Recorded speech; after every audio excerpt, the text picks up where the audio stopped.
دیکھیں فیصل آباد میں ایک مسیحی شخص جس کا نام وقار مسیح ہے، اس نے کرائے پہ ایک گھر لیا اور 28,000 روپیز یعنی 28,000 روپے اس نے ایڈوانس دیا اس گھر کے لیے. اور ایڈوانس دے کے جب وہ گھر میں رہنے کے لیے آیا تو وہ جو گھر کا مالک مکان ہے محمد یاسین، وہ کہتا ہے بھائی میں تو کرسچنز کو کرائے پہ مکان دیتا ہی نہیں ہوں. تو پھر وقار مسیح نے کہا کہ ٹھیک ہے، اگر تم کرائے پہ مکان نہیں دیتے تو میں نے جو تمہیں 28,000 ایڈوانس دیا ہے وہ مجھے واپس دے دو. اب ایڈوانس بھی وہ کھا گیا، ٹھیک ہے، محمد یاسین ساتھ ہی ایڈوانس کھا بھی گیا.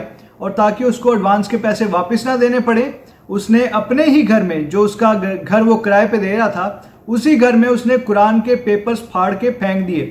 اور پھر ساتھ ہی وقار مسیح پہ الزام لگا دیے کہ بھائی اس نے تو قرآن کی توہین کر دی ہے. تو دیکھیں اس کے فوراً بعد ہی پولیس آ گئی اور پولیس جو ہے مالک مکان سے ابھی انویسٹیگیشن کر رہی ہے. پولیس والے اس سے یہی پوچھ رہے ہیں کہ بھائی گھر پہ تو تالا لگا ہوا ہے، یہ وقار مسیح گھر کے اندر تو گیا نہیں ہے، تو پھر قرآن کے پیپرز اس نے گھر کے اندر پھاڑ کے کیسے پھینک دیے؟ تو یہ انویسٹیگیشن ہو رہی ہے. اور میں تو بلکہ کہتا ہوں کہ یہ جو محمد یاسین ہے اس کا پردہ فاش ہو تاکہ اس کو سزا ملے، کیونکہ یہ لوگ انہوں نے حد مچا دی ہے. یہ لوگ کرسچنز پہ الزام لگاتے جا رہے ہیں. انہوں نے اس قانون کو جو ہے اپنے ہی قانون کو انہوں نے مذاق بنا دیا ہے. کسی پہ بھی بس ہر کرسچن پہ یہ لوگ دھڑا دھڑ الزام لگاتے جا رہے ہیں. جی اس نے توہین کر دی، اس نے توہین کر دی، بس سارا دن ان کے ذہن میں توہین ہی رہتی ہے. تو دیکھیں جو فیصل آباد میں واقعہ ہوا ہے اس کی میں آپ کو لوکیشن بھی بتا دیتا ہوں. یہ چک نمبر 214 ہے اور اس کا محلہ جو ہے وہ عیسیٰ نگری ہے، پرانی ریلوے لائن راہی چوک. یہ اس جگہ کا ایڈریس ہے جو میں نے آپ کو بتا دیا ہے. یہ میں اس لیے پوری ڈیٹیل کے ساتھ بتاتا ہوں کیونکہ پھر لوگ آ جاتے ہیں ثبوت دو جی، پروف. واقعہ ہوا ہوتا ہے لیکن یہ لوگ ڈینائل میں ہوتے ہیں، جان بوجھ کے مانتے نہیں ہیں. ابھی تو مجھے کامنٹس پڑھ کے ہنسی آ رہی تھی، بہت سارے تو مسلمان آگے کہہ رہے تھے کہ جڑاں والا کا واقعہ ہوا ہی نہیں، کسی کرسچنز پہ حملہ ہی نہیں ہوا. مطلب انٹرنیشنل لیول پہ خبریں پہنچ گئی ہیں، CNN BBC پہ خبریں چل رہی ہیں، پوری دنیا نے تمہاری جو حرکتیں ہیں وہ دیکھی ہیں، جو تم نے حرکتیں کی ہیں ادھر پاکستان میں. اور پھر کچھ مسلمان میری ویڈیو پہ آگے کمنٹ کر رہے ہوتے ہیں کہ بھائی جڑا والا کا واقعہ تو ہوا ہی نہیں. او بھائی کس دنیا میں رہتے ہو؟ ٹھیک ہے مجھے پتہ ہے تم لوگ جھوٹ بولتے ہو، لیکن اتنا بھی جھوٹ نہ بولو کہ جھوٹ کو خود شرم آ جائے. تم تو اتنا جھوٹ بولتے ہو، تم نے تو حد ہی کر دی ہے بھائی. تو دیکھیں اس کے ساتھ ہی ساتھ میں پاکستان کی جو گورنمنٹ ہے اس ٹائم پہ، جو کیئر ٹیکر گورنمنٹ ہے، میں ان کا بہت اپریشیٹ کرنا چاہتا ہوں کہ ان کا بہت اچھا رسپانس آیا ہے.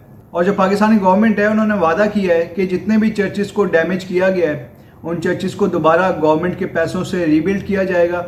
اور جتنے بھی افیکٹڈ کرسچنز ہیں جڑاں والا میں جن کے ساتھ یہ ظلم ہوا ہے ان کو 20-20 لاکھ ملیں گے.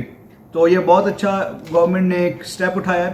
اور اسپیشلی جو کیئر ٹیکر پرائم منسٹر ہیں کاکڑ صاحب، انہوں نے بہت اچھا کام کیا ہے اور کرسچنز سے جا کے وہ ملے بھی ہیں.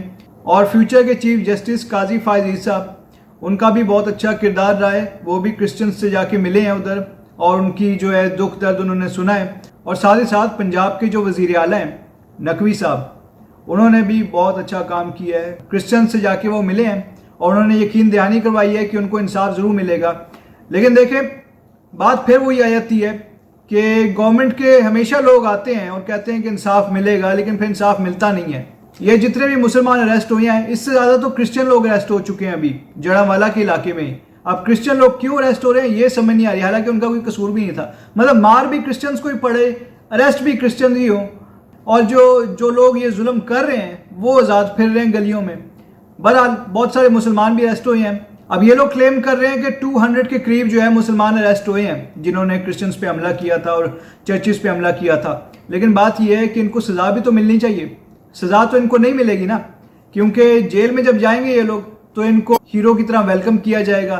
جیل میں ان کو ہر طرح کی فیسلٹی دی جائے گی. ہر جیل ملازم جو ہے وہ ان کو اسی چیز پہ اپریشیٹ کرے گا کہ انہوں نے کرسچنز کے اوپر حملہ کیا ہے اور چرچز کے اوپر حملہ کیا ہے. اسی لیے ان کو جیل میں ہر طرح کی فیسلٹیز دی جائیں گی. اور پھر جو ججز ہیں وہ بھی ظاہر سی بات ہے انہیں کو ہیرو مان رہے ہوں گے اور ان کو جو ہے وہ فوراً جو ہے وہ بیل دے دیں گے اور یہ معاملہ یہیں پہ ختم ہو جائے گا. ان کی بعد میں خبریں بھی نہیں آئیں گی، پتہ بھی نہیں لگے گا. یاد ہے جن لوگوں نے سری لنکن شخص پریانتا کمارا کو قتل کیا تھا، کہاں گئے وہ؟ کسی کو کوئی سزا ہوئی؟ کچھ بھی نہیں ہوا. آہستہ آہستہ ججز جو ہیں وہ ان کو ضمانتیں دیتے گئے ہیں، وہ لوگ نکلتے گئے ہیں اور جیل میں بھی ان کے ساتھ بڑا اچھا سلوک کیا گیا. حالانکہ جو کرسچنز پہ اور باقی ریلیجس مائنورٹیز پہ توہین رسالت کا الزام لگا کے حملہ کرتا ہے وہ تو دہشت گرد ہوتا ہے، لیکن اس کو یہ لوگ ہیرو بنا دیتے ہیں. اب دیکھیں یہ دہشت گرد تو 2-3 مہینوں بعد رہا ہو جائیں گے، ہو سکتا ہے اس سے ہی پہلے رہا ہو جائیں، لیکن جو کرسچنز ہیں جن پہ جھوٹے توہین رسالت کے کیسز بنائے گئے ہیں 295C کے تحت، وہ تو کبھی بھی نہیں نکل سکتے. ان کو تو پھانسی کی سزا ہے ان کے لیے صرف، اور تو کوئی معافی بھی نہیں ہے، اور ان کو کوئی نکالے گا بھی نہیں، ان کو کوئی جج بھی بیل نہیں دے گا، فیصلہ بھی کبھی بھی ان کے حق میں نہیں آئے گا. مطلب یہ کیا ناانصافی ہے. میں بتاؤں کہ جس ملک میں ناانصافی ہوتی ہے، جس سوسائٹی میں ناانصافی ہوتی ہے، وہاں پہ خدا کا عذاب نازل ہو جاتا ہے. یہ بات میں بہت عرصے سے کر رہا ہوں، شاید کوئی سیریس نہیں لیتا، یا پھر کسی کو پتہ نہیں ہے، یا سب لوگ بھول چکے ہیں کہ خدا کا عذاب بھی کوئی چیز ہوتا ہے. تو پھر جب خدا کا عذاب نازل ہو گیا نا، تو پھر تم لوگ یاد کرو گے کہ تم لوگ کیا ظلم کرتے تھے، تو اس لیے خدا کا عذاب تم پہ نازل ہو گیا. تو اسی لیے ابھی بھی ٹائم ہے، سدھر جاؤ، انسان بن جاؤ اس سے پہلے کہ تم پہ خدا کا عذاب نازل ہو جائے. تو دیکھیں اب میں اپنی ویڈیو کو یہیں پہ اینڈ کرتا ہوں. آپ سب سے ریکویسٹ ہے کہ ہماری اس ویڈیو کو آپ لائک بھی ضرور کیجئے، اور ہمارا جو چینل ہے جس کا نام پیس ورلڈ وائڈ ہے، آپ اس کو سبسکرائب کیجئے اور بیل آئیکن کو بھی ضرور کلک کیجئے. Thank you so much and God bless you all.